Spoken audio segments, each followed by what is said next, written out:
18 years later, Prince Edward, in his royal apparel, stood outside watching his guards and maidens do their duties. He couldn't remember the last time he breathed clear air. He was admiring the beautiful gardens that were being tended to by the gardener. The gardener was his favorite acquaintance.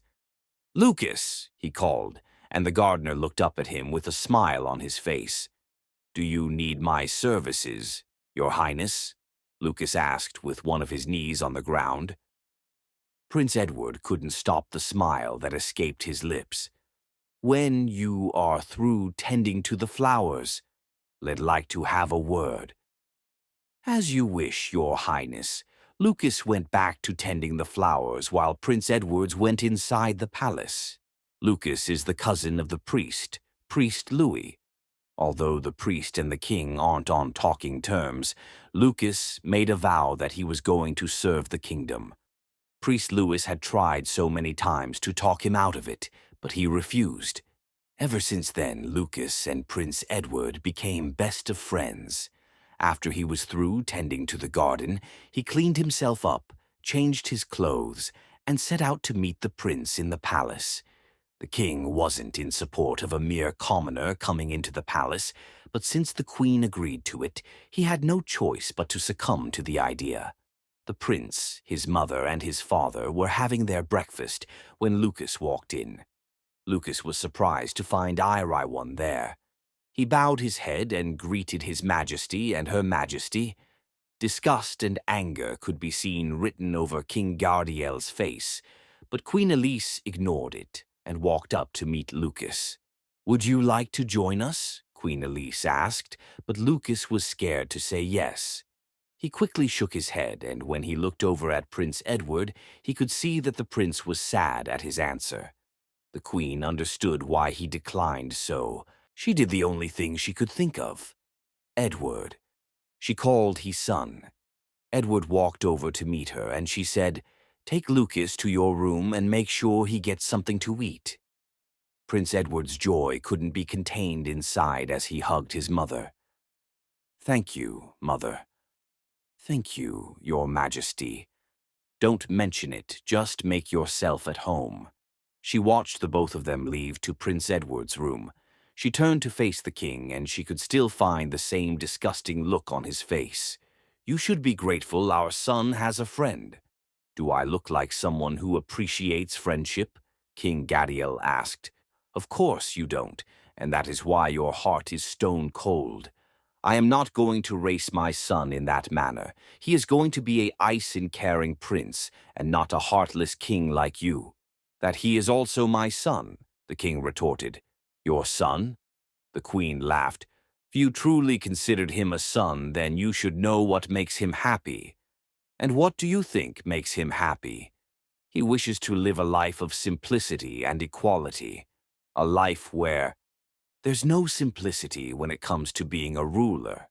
Very soon he is going to become a king. Where do you think simplicity and equality will get him?"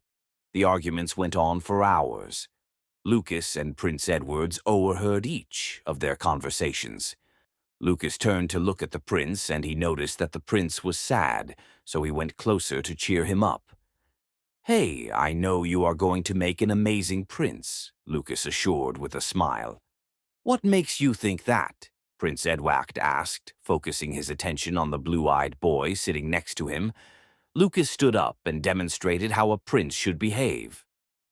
"You have the stance," he said with his hands at his back as he walked majestically. "You have the voice," he mimicked the prince's deep but soft voice.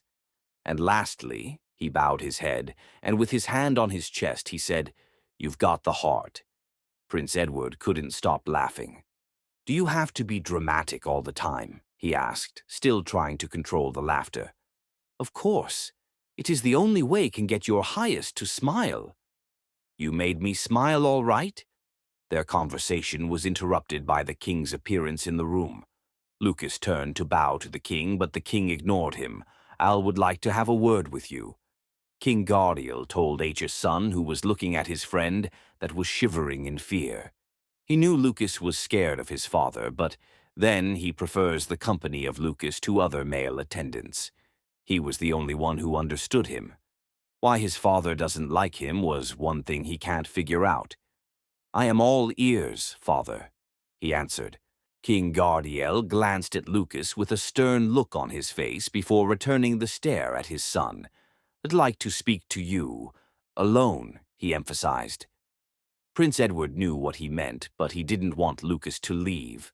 Lucas, who could tell what was going on, bowed his head and said, "I will take my leave now, your majesty." Without glancing at the prince, he left the room and shut the door behind him. "Now that the lowlife is gone, here is what I would like to discuss with you." Before the king could proceed, Prince Edward raised his hand in objection and said, "Lucas is not a lowlife. The fact he agreed to be the palace gardener doesn't make him a lowlife." "So what is he?" the king asked.